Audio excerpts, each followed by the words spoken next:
Hola, soy la Basmati de nuevo con vosotros. Hoy traigo un cuadro que es El poeta pobre. Es el cuadro, después se hizo una encuesta en Alemania y el cuadro más, digamos, más popular, que a la gente le gustaba más, es este. Es un poeta pobre que en un principio se pensaba que estaba contando. Hay un hexámetro aquí escrito en la pared, se pensaba que estaba contando las sílabas, pero después se ha visto que lo que está es matando una pulga o una chinche. Esto está hecho en 1839. Mirad si es popular en Alemania, que ha sido robado. Lo que pasa es que hizo varias copias el mismo autor. Este en concreto fue robado, me parece que en 1989, pero había sido robado en 1976. De hecho, hay 15 cuadros suyos que han sido robados, pero porque se lo encargan, o sea, los coleccionistas se lo encargan a los ladrones profesionales. Eso lo contaba un ladrón profesional que es historiador del arte, que decía que los robos que hacía uno que se llamaba Eric el Rojo, algo así, no me acuerdo, en Málaga, cumplió la cárcel y luego escribió un libro y decía eso, que ellos robaban por encargo de millonarios que querían una pieza en concreto. Y yo me quedé como, wow. Mirad, el cuadro completo es un cuadro muy pequeñito. El robo este que hicieron en el 80 y tanto, lo hizo en el Museo Charlottenburg, que es en Múnich. Esto está hecho en Múnich, todo transcurre en Múnich. Mirad, aquí lleva el paraguas porque está lloviendo, las goteras. Este señor tiene una carta aquí pegada, una carta de desahucio del alguacil. Le han quitado la mesa, le han quitado las sillas, le han quitado todo, lo van a echar a la calle. Y él sigue haciendo sus versos.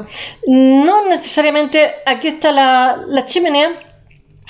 Aquí hay una ventana en la cual se ve todo nieve, y aquí se ve parte de su obra, legajos, parte de su obra que está quemando porque no tiene que quemar, y no se quita la ropa ni sale de la cama para no perder la temperatura. Sin embargo, la levita colgada y el sombrero de copa indica que vivió tiempos mejores, que era un señor fino y tal. El mismo autor, que se llama Karl, tengo que leerlo porque es un nombre alemán, Karl Spitzberg. El mismo autor estuvo viviendo en una guardilla cuando era más joven. Él es hijo de familia rica, hay que decirlo. Su padre lo obligó a ser farmacéutico. Os voy a contar primero la obra y luego os contaré lo que es su biografía un poquito, solamente un poquito.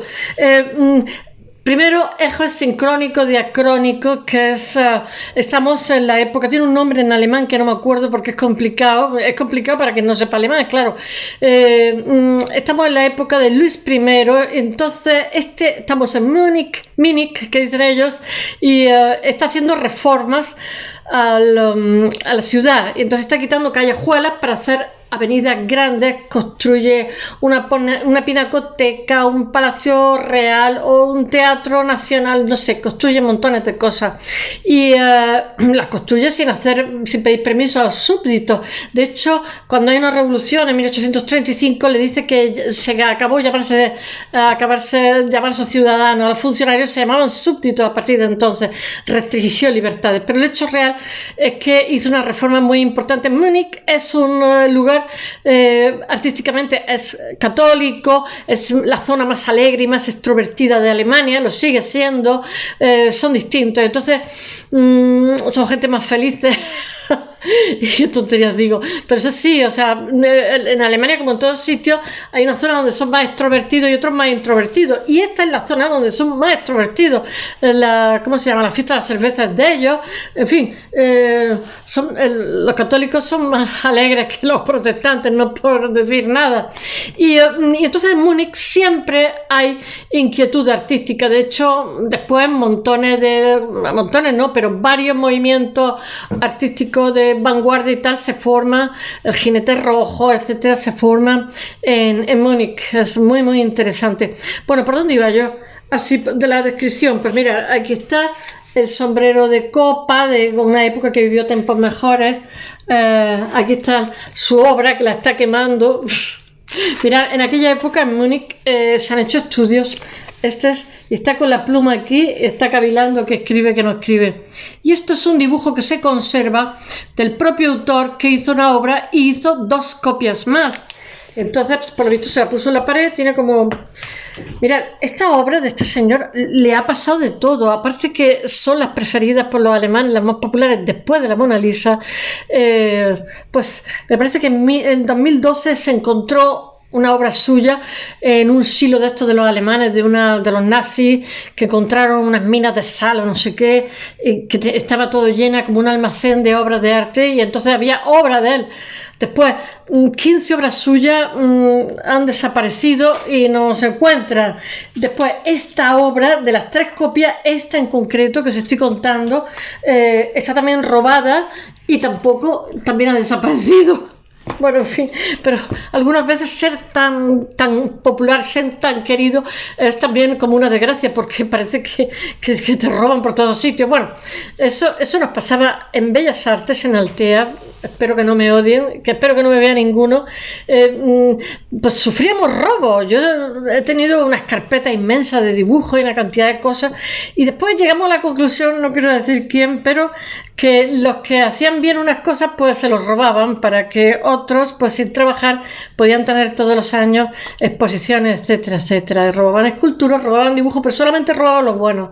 Yo era buena dibujando y claro, mis dibujos desaparecieron, una carpeta inmensa y un trabajo de locos, pero en fin, si sirvió para que otro pusiera su firma, pues vale, me desaparecieron también fotografías, en fin. Y esto debe ser que, como es tan querido y tan amado y tan popular, pues por lo visto pues pasa 3/4 lo mismo, que se lo hacen encargos para que los roben. De hecho, esta pieza, como he dicho, la roban en el Museo Charlottenburg, es muy pequeñita y fue 2 en una silla de ruedas que, cuando llegó un momento, se abalanzaron sobre la obra, la arrancaron y salieron corriendo, y no los consiguieron pillar, porque están en una zona muy céntrica, la obra es muy pequeñita, y consiguieron escapar a los guardias jurados. Bueno, voy a ver si os cuento un poco la obra y luego la biografía. Cuando la obra se muestra tiene un nombre, yo que sé, de 12 sílabas, en un museo que es la Kunst, tengo que leerlo, Kunstverein de Múnich, en 1839, es el blanco de todas las críticas, porque mirad, la gente está, él hace, vamos a ver, no he contado una cosa. Es que se me está olvidando el contexto. Estamos en la época de Luis I, que está haciendo muchísimas reformas. Entonces Luis I ha ido a Roma, ha ido a Italia, ha conocido Florencia, ha conocido Valencia, se ha quedado deslumbrado. Y entonces viene como italianizado. Y entonces elige un señor en la Real Academia allí, bávara de Múnich, para que todo tenga influencia italiana, ¿no? Y entonces su teatro real que hace, su biblioteca y tal, tiene influencia griega y romana, de las 2 cosas, muy, muy, muy clásica, ¿no?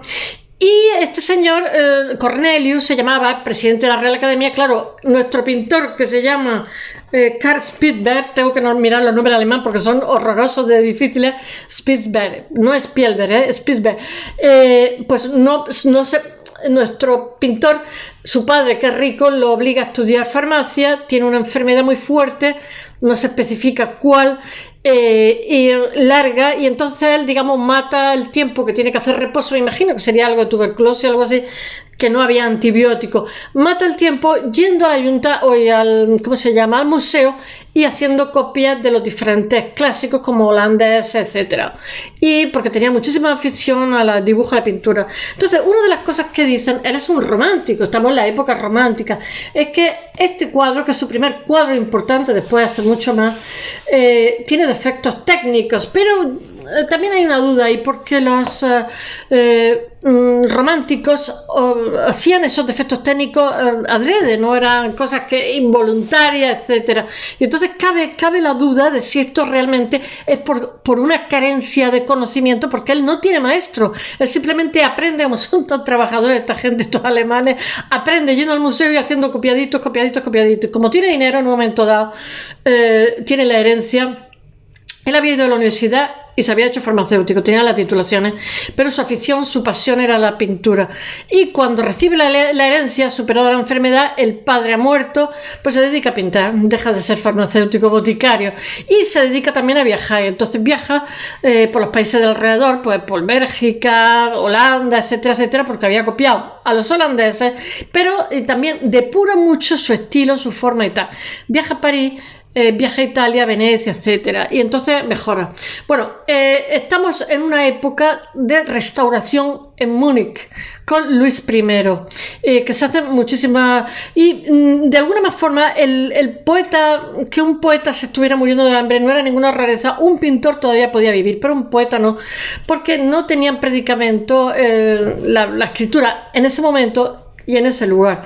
Entonces, pues esta obra fue tomada como una sátira, porque era muy satírico. Él empieza a ganarse la vida en los periódicos, en los diarios, haciendo estampas satíricas, pero realmente esto parece más bien una alegoría. A la gente le disgusta porque parece que se está burlando de lo que es la idealización de la poesía, la idealización del arte, pero sin embargo esto tiene una segunda lectura y eso es lo que lo hace bastante interesante. Él no se está riendo de nadie, todo lo contrario, lo está reivindicando.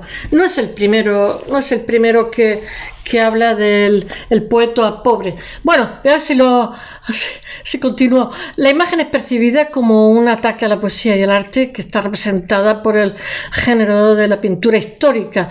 Él va a hacer ¿cómo se llama? Pintura de género, que es el de las escenas cotidianas, ¿no? Y entonces nuestro autor ni siquiera intenta entrar en esa academia tan italianizante, porque seguramente el tipo de pintura que hace, que es muy alemana, muy del momento, muy de reivindicar cosas o de ridiculizar cosas, etcétera, pues no lo hubieran dejado ser. Entonces casi que fuera suerte. Bueno, existen 3 versiones de esta pintura. La que os estoy enseñando es la robada, que es la segunda de lo que os voy a contar. Todas ellas son de 1839. La primera está en una colección privada y está prestada a Regelmanische National Museum de Nuremberg. Después, la segunda está en la Neue Pinakothek de Múnich, que no está, pero bueno, y es entregada por el artista a un sobrino suyo que se llama Ludwig, que es Luis en italiano, iba a decir yo, en alemán, como regalo. Entonces Ludwig lo que hace es que cuando se muere el Tito, que se muere con 78 años, pues se la vende a sus actuales propietarios en 1887. Y la tercera, en 1889, es robada junto con la carta de amor, pues es la tercera, del Palacio de Charlottenburg, en 1989, y hasta la fecha no se ha podido recuperar, pero aparte de eso hay 15 obras más que han sido robadas de este señor. Muchas de ellas son muy graciosas. El pobre poeta de 1839 es la primera obra importante de Spitberg que hace.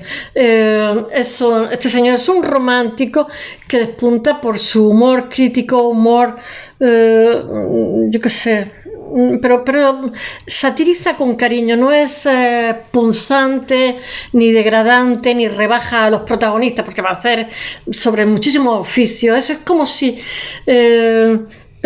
bidiseccionara la condición humana, haciendo como gracia, pero sin hacer leña de árbol caído.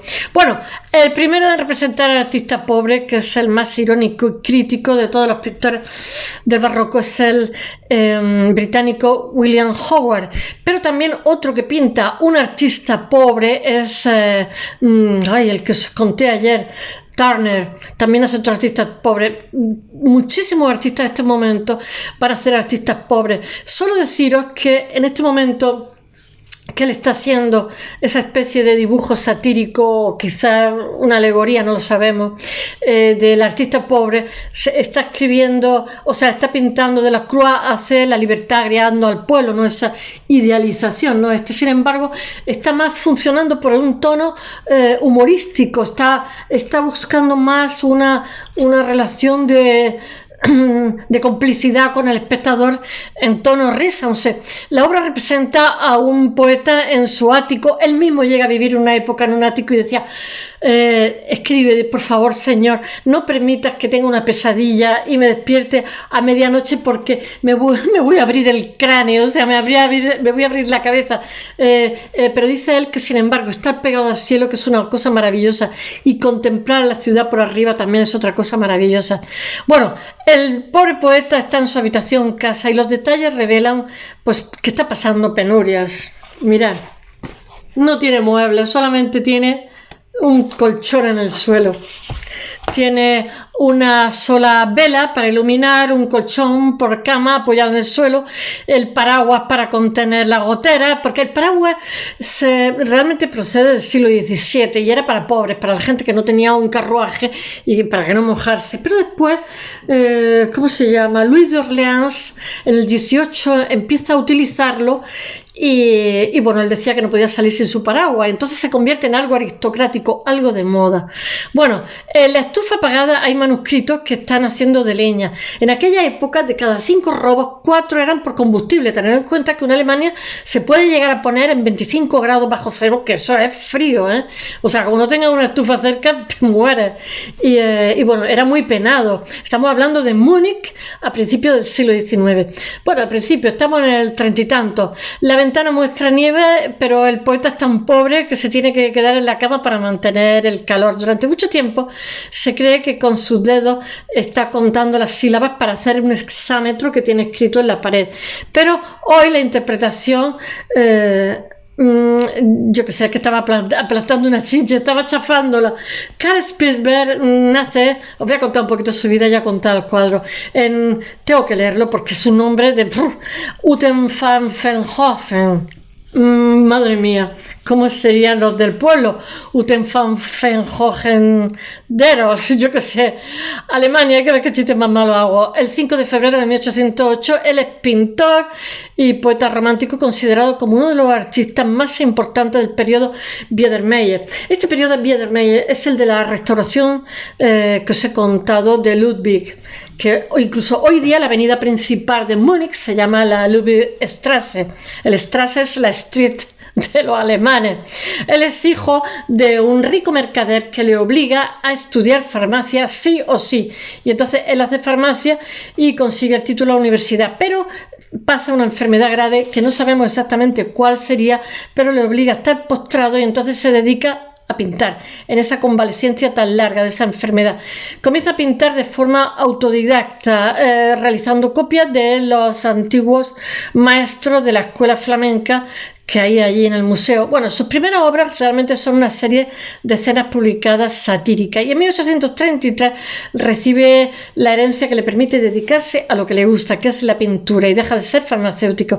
Después hace viajes, como os he contado, por diferentes países europeos, y en esa época, digamos, el registro le cambia porque lo depura. Él va a los museos de Praga, de Berlín, o sea, de Venecia, de París, de Londres, etc.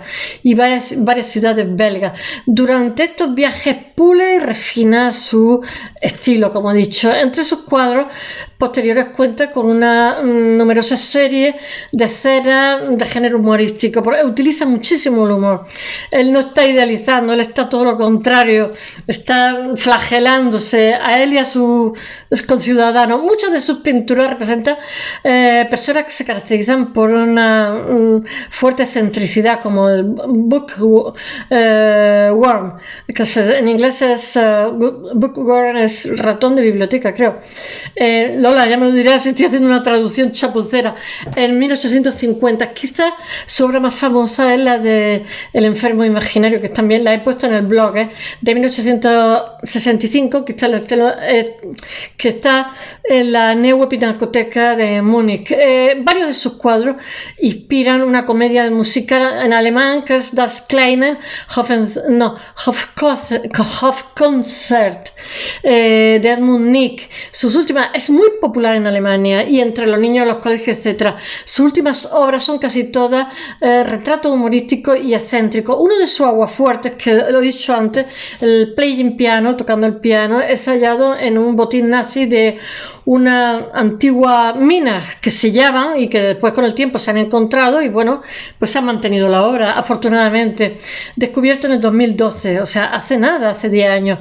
Fallece en Múnich el 23 de septiembre de 1885 y está enterrado en Alter Friedhof. A finales de 1930 hubo un caso de falsificación muy famosa de todas sus obras. De hecho, le echaron 10 años a los culpables. Falsificaron 54 pinturas porque este señor es tan popular en Alemania de siempre que todo el mundo quiere tener una pintura suya. Y entonces las envejecen y las hacen pasar como si fuera Spitzberg. Y son hechas por un copista que es llamado Tony, quien trabaja en reproducciones y postales de Spitzberg, que firma con la obra con Tony, pero los espabilados estos le borran la firma y lo envejecen artificialmente, que se envejece con estiércol. Y bueno, retiran su nombre y lo venden como si fuera obra original y son condenados por la corte de Stuttgart durante 10 años de cárcel por la estafa. Bueno, espero que os haya gustado. Hasta mañana.